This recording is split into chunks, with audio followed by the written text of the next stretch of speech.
वैसे दोस्तों कैसे हैं आप लोग? I hope well and good and what that is the most important thing that matters. आपको पता है this is going to be a special video not because कुछ ऐसा है मेरे को बात करने वाला, लेकिन जस्ट बिकॉज ये 700th वीडियो है मेरे चैनल का। 699 वीडियोस ऑलरेडी हो चुके हैं, so this is the 700th video and I am very excited about it, क्योंकि ये जर्नी जहाँ से मैंने शुरू की थी और अभी मैं जहाँ पे आ चुकी हूँ, मतलब आई एम नॉट सेइंग कि बहुत कुछ अचीव किया है, वो नहीं, अभी मतलब कुछ भी नहीं किया है वैसा, बट तब भी जिस तरीके से शुरू किया था एंड जहाँ पे अभी मैं हूँ, तो it just defines the entirety of my journey. 700th video, of course it's going to be special and I am going to make it about India versus Japan's preview. Now I do not know that much about Japan's team, वही पता है जो आपको पता है कि उनके almost 22-23 players हैं जो कि यूरोपियन एंड अमेरिकन साइड्स के लिए खेल रहे हैं। हमने उनको प्रीवियस मैच में खेलता देखा है चाइनीज़ टाइपे के against. 2-0 was the score line. जिस तरीके से उन्होंने उस मैच में खेला है, वो हमारे अगेंस्ट क्या कर सकते हैं, वो सारी चीज़ के बारे में थोड़ा बात करेंगे एंड इंडिया कैसे लाइन अप कर सकता है एंड करना चाहिए। क्योंकि देखो, let's be very practical, Japan के against if we are going to go for a win, it's going to backfire hugely, जो कि मुझे लगता है कहीं ना कहीं वियतनाम के मैच में भी हुआ था। मिडफील्ड में सिर्फ 2 प्लेयर्स रखे थे हमने, मिडफील्ड पूरा आउटप्ले कर दिया था वियतनाम ने हमारा। I don't want a similar situation to happen. Let's be very practical, let's not go for a win in this match because we are not going to win in this match. मतलब I know भाई, believe in your team, believe in football, whatever that is, anything can happen, but let's be practical, that's what I am saying, which is why I want that हम at least एक point निकाल पाएँ इस match में। That is it, which is again next to impossible, but तब भी मैं चाहती हूँ हम वैसे लाइनअप करें कि हमको भी सिर्फ ड्रॉ के लिए खेलना है और कुछ नहीं। तो मेरा जो लाइनअप होने वाला है वो थोड़ा डिफेंसिव रहेगा, वो थोड़ा उन प्लेयर्स को मद्देनज़र रहेगा जो कि डिफेंसिव ड्यूटीज़ कर पाएंगे, जो थोड़े पेसी होंगे और जो बेटर डिफेंसिव स्ट्रक्चर मेंटेन कर पाएँ, जो कि प्रीवियस मैच में एकदम भी देखने को नहीं मिला। तो आई थिंक हम ज़्यादा टाइम नहीं वेस्ट करते and let's get into the video right now. पहला गोल जो चाइनीज़ टाइपे के अगेंस्ट जापान ने मारा था, वो मारा था मोमोको तानिकावा ने। She is a Bayern Munich midfielder. उनको एक बहुत बढ़िया लॉफ्टेड पास दिया था मिडफील्ड से एंड वहाँ से उन्होंने फिनिश किया, which was a great finish. और अगर आप दूसरा गोल देखोगे, जो कि कीको करके एक प्लेयर हैं, वो ब्राइटन की प्लेयर हैं, तो उन्होंने जब वो गोल मारा, आप देखना कि किस तरीके से क्रॉस डिलीवर हुआ था फ्लैंक से एंड उन्होंने वहाँ से हेडर मार के उसको फिनिश किया। That's how they got their 2 goals. But what we can talk about this Japan team is they were creating chance. आपको पता है फर्स्ट 45 मिनट्स में 90% पोजेशन जापान के पास था।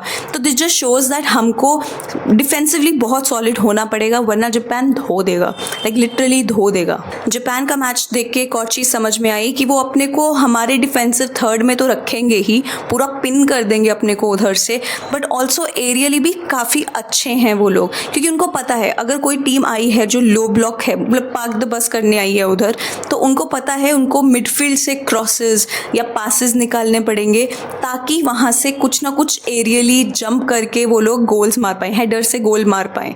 तो हमको early, I am not saying we are very strong, but वही मैं बोल रही हूँ, हमारा जो लाइनअप होगा हमको उसको मद्देनज़र रख के ही लाइनअप बनाना पड़ेगा। तो मैं ज़्यादा टाइम नहीं वेस्ट करूँगी, लंबा वीडियो नहीं रखना है मुझे, तो हम अभी लाइनअप के बारे में बात कर सकते हैं। लेकिन आप लोग कॉमेंट सेक्शन में मुझे ज़रूर बताना कि आपके अकॉर्डिंग क्या चेंजेस और होने चाहिए थे या हो सकते थे। So let's just talk about our playing 11। देखो, सबसे पहले शुरू करते हैं गोलकीपर से, क्योंकि मुझे लगता है वो हम सबका गोलकीपर सेम ही होने वाला है and that is Panthoi Chanu. Panthoi Chanu was one of the very solid players जो कि वियतनाम के अगेंस्ट खेली थी। जब सेकेंड हाफ शुरू हुआ था और हम वो गोल कंसीड कर लिए थे इमीडिएटली, जो कि वार ने रूल आउट कर दिया था, वो गोल में आपको लगेगा कि हाँ, पांथोई चानू थोड़ी नर्वस लग रही थी, but otherwise other than that I think Panthoi was very good. I think it's just the defensive line that let her down. Otherwise Panthoi की परफॉर्मेंस अच्छी थी, बॉल रिकवरी अच्छी थी, पासिंग एक्यूरेसी थी। द प्रॉब्लम इज डिस्ट्रीब्यूशन में, she was also going long and it is not helping us out at all. But तब भी मुझे लगता है जापान के against Panthoi should be starting and she also has to perform very well, क्योंकि Chinese Taipei की जो स्कोर लाइन रही है 2-0, वो भाई बस वो इसीलिए है क्योंकि उनकी गोलकीपर बहुत सॉलिड थी, वरना हो ही नहीं सकता जिस तरीके से जापान बिल्ड कर रहा था, क्रिएट कर रहा था कि स्कोर लाइन सिर्फ 2-0 रहे। तो जिसकी वजह से Panthoi has to bring her A game on that day, ताकि हम बेफालतू गोल्स कंसीड ना कर ले। एटलीस्ट अगर वो बाईपास भी कर रहे हैं हमारा डिफेंसिव स्ट्रक्चर, वहाँ पे पांथोई हो बचाने के लिए। सही मैं बताऊँ, जब मैं प्रिपरेशन कर रही थी इस वीडियो का, मुझे लग रहा था let's go with back 5, let's go with 5-3-2, इस तरीके से हम लोग लाइनअप करते हैं ताकि हम लोग पूरा ही डिफेंसिवली खेलें। वो भी हो सकता है, वो भी मेरा एक लाइनअप है दिमाग में, बट आई डोंट नो, मेरा फुटबॉलिंग ब्रेन मुझे 5-3-2 खिलाने नहीं दे रहा है। मुझे है let's go with the traditional 4-3-3, लेकिन थोड़े डिफेंसिव माइंडेड मिडफील्डर्स के साथ अगर हम खिलाएंगे, आई थिंक हम लोग गेम कंट्रोल कर पाएंगे, क्योंकि हमको वैसे खिलाना पड़ेगा और कुछ नहीं कर सकते। But since I am saying that we are going with 4-3-3, तो वैसे ही हम ये लाइनअप रखते हैं। Now the right back, C Nirmala Devi ने शुरू किया था, मुझे निर्मला देवी का गेम कोई खास लगा नहीं। आई एम नॉट थिंकिंग उन्होंने बहुत एरर्स किए थे, जो कि मुझे लग रहा है संजू ने किए थे ऑन द लेफ्ट बैक, लेकिन निर्मला देवी का कुछ ऐसा योगदान भी नहीं था गेम में। She was okayish and most of the time our defenders were ball watching. I don't know why were they doing that, that was very very bad. And pace एकदम भी नहीं था अपने प्लेयर्स में। जापान के against अगर खेलना है, you will have to be a bit pacy, you will have to like read the game कि वो कहाँ पे बॉल पास कर रहे हैं, कहाँ से तुमको प्रेसिंग करना है। So for that to happen you need to be really good, you need to be pacy. तो मैं चाहती हूँ सरिता युमनाम, जो कि ईस्ट बंगाल की प्लेयर हैं, वो शुरू करें राइट बैक पे। एंड अगर आप मेरा लाइनअप देखोगे ना, मैं ज़्यादा ईस्ट बंगाल के प्लेयर्स रखने वाली हूँ, specially in the defensive setup, क्योंकि वो लोग अब एक दूसरे के साथ बहुत खेल चुके हैं, वो लोग एक दूसरे के साथ खेल के टाइटल जीते हैं, वो लोग AFC चैम्पियंस लीग गए थे खेलने के लिए, वहाँ पे भी मतलब एक एक्सपोजर है, एक एक्सपीरियंस है खेलने का। सरिता युमनाम ने भी AFC चैम्पियंस लीग में खेला था, तो आई फील समवेयर और the other I want to start with Sarita Yumnam on the right back. I think she will do a good job. I think she is very pacey and she has a lot of experience.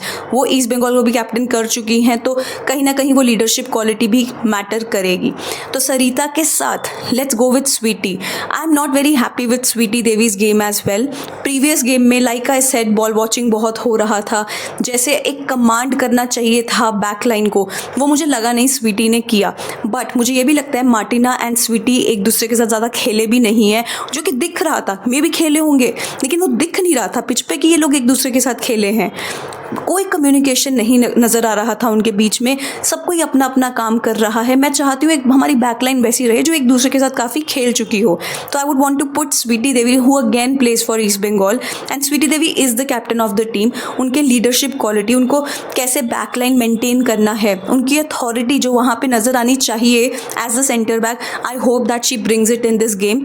क्योंकि अगर वो उन players के साथ खेलेंगी जिनके साथ वो खेली हुई हैं, शायद वो अपने को ज़्यादा देखने को मिलेगा। Now the other centre back that we're going to talk about is going to be Astam Oraon। देखो असम भी ईस्ट बंगाल की प्लेयर हैं एंड असम बहुत अच्छा कर रही है भाई। अंडर 17 अंडर 20 टीम को कैप्टन कर चुकी हैं, दो बहुत यंग हैं but she has a lot of experience as well.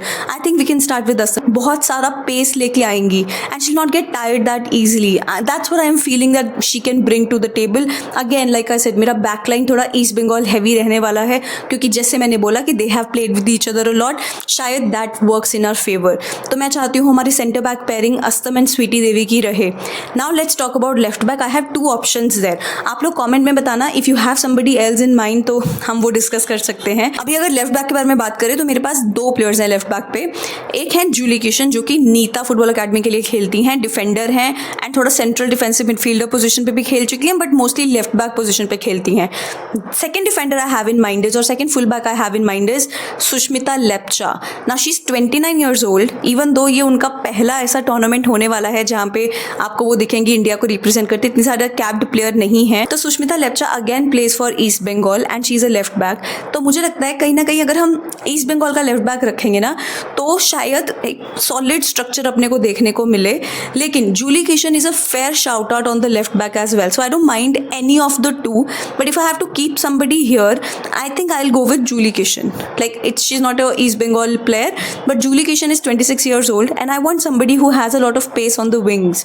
क्योंकि विंग्स पे आपको पता है जिस तरीके से वो लोग क्रॉसेस मार रहे थे आउटसाइड द बॉक्स से, वो अपने को कहीं ना कहीं रीड करने पड़ेंगे.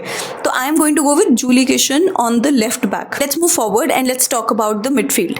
देखो मिडफील्ड में अपने को स्ट्रांग होना ही पड़ेगा. हमने जिस तरीके से वियतनाम के अगेंस्ट मैच शुरू किया था, specially in the first half, midfield was horrible, it was not visible. हमको मिडफील्ड में कंट्रोल लेके आना पड़ेगा and there is no need to go ahead, there is no need to like create a mid block. हमको low block ही खेलना पड़ेगा. तो अपने को सारे प्लेयर जो इधर हम खिलाने वाले हैं उनको दिमाग में डालना पड़ेगा कि भाई देखो जो मर्जी है, we have to play defensively, that is it. Ball आ रहा है, नो नॉनसेंस, मारो बाहर, मारो बाहर, क्लियर करो अपना एरिया, उनको आने मत दो. उन जैसे होता है ना वो डार्क आर्ट्स FC, ऐसे होता है ना कि थोड़ा डार्क आर्ट्स खेलते हैं लोग कि जितना हो सके बॉल को इन गेम रखो ही मत. I know this is not a good tactics for like for watching football also, it doesn't feel good, लेकिन दिस माइट वर्क. तो I just want those midfielders who can be defensively good. Shilky Devi is a very fair shout out. Again, she is an East Bengal player. Then Sangeeta Basfar, she did not have a good game, but if there is a player that I can rely on if we get corners or something, that is Sangeeta. So let's keep Sangeeta there. What if we get a chance to create something, then we need players who can also create, who can score. So that's why I want to keep Sangeeta as well. Sangeeta, Shilki, and third midfielder that I want to keep is Aveka Singh.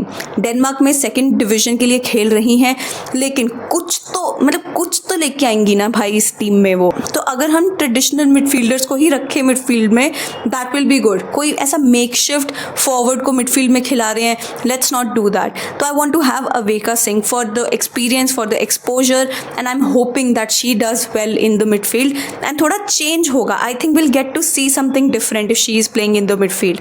तो ये 3 का मेरा midfield होगा.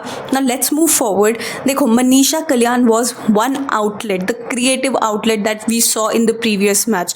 Last के कुछ 15-20 minute में मुझे लगा she looked tired, she looked really exhausted. She started the game on the left wing, she was not very involve in the game, इतना कुछ दिखा नहीं, लेकिन 45 मिनट्स ख़त्म होने से पहले ही वो सेंट्रली खेलने लग गई थी. तो वहाँ पे उनका इम्पैक्ट दिख रहा था एंड वी नीड हर इन दो सिचुएशंस जहाँ पे वो इम्पैक्ट बना पाएँ. क्योंकि अगर अपने पास ऐसा सिचुएशन आता है जहाँ पे अपने पास बॉल है and we are hitting them on counter attack, so we need solid players on that front as well. And Manisha with a lot of experience and the superstar of the team as well, we need her there. She has a lot of European experience as well. इस match में उनका होना बहुत ज़रूरी है. तो मनीषा को मैं राइट में रखूँगी एंड भाई Sanfida and Rimpa is going to be on the left and Sanfida is going to be my centre forward. ये हो सकता है ये इनके असली पोजीशंस ना हो, लेकिन सबके पोजीशंस एग्जैक्टली क्या हैं वो पता ही नहीं, क्योंकि कोई लोग जो क्लब में जिस पोजीशन पे खेलते हैं वो टीम में उस पोजीशन पे नहीं खेल रहे हैं. तो एग्जैक्टली कौन कैसे खेलता है यू नेवर नो. क्योंकि पिछले मैच में ग्रेस को बिठा के लेके आए थे सनफीदा को एज अ सेंटर फॉरवर्ड और एज अ स्ट्राइकर, और जो भी आप बोल दो. Sanfida was very impactful. Rimpa Haldar, she has so much pace, I loved it. The only player who looked pacy in the previous match, which is why Rimpa has to be there. क्योंकि हमको कोई ना कोई पेस विंग्स पे चाहिए कि अगर हम ब्रेकआउट कर रहे हैं, अगर हम काउंटर अटैक पे हिट कर रहे हैं, तो there is somebody who can carry the ball, there is somebody who can create a chance, there is somebody who can pass it to Manisha और maybe Sanfida the way they were linking up in the previous match. I want that to happen. So for that reason, I am just trying to pick the players who are pacey, who are in form and who can actually make a significant impact, ताकि मुझे wait ना करना पड़े 60 minutes के बाद कि अभी मैं कुछ करूँ. क्योंकि अगर स्टार्टिंग में ही तुमने 2-3 गोल्स कंसीड कर लिए, there is nothing that you can do about it. तुमको फिर बाहर निकल के आके खेलना ही पड़ेगा, क्योंकि अभी 3 गोल्स तो कंसीड कर ही लिए, तो तुम क्या करोगे, तुमको निकलना ही पड़ेगा. और निकलोगे और ज़्यादा ओपन होगे, उनको और ज़्यादा स्पेस मिलेगा घुस के और गोल्स करने का, क्रिएट करने का. तो अगर लो ब्लॉक इम्पैक्ट रखना है तो उन्हीं प्लेयर्स के साथ रखो जो कि इन फॉर्म हैं, जो कि थोड़े वही पोजीशंस पे खेलते हैं, उनको कोई और पोजीशन पे मत खिलाओ. This is very necessary that they are comfortable in the positions that they are playing in.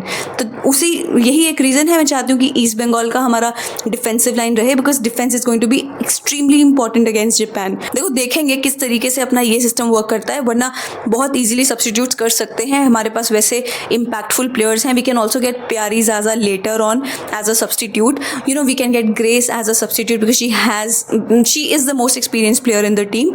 तो हम वो सारी चीज़ें कर ही सकते हैं, but I just want to start strong, क्योंकि अगर मैं, जैसे मैंने बोला कि अगर पहले इतने गोल्स कंसीड कर लिए फिर कोई फ़ायदा है नहीं.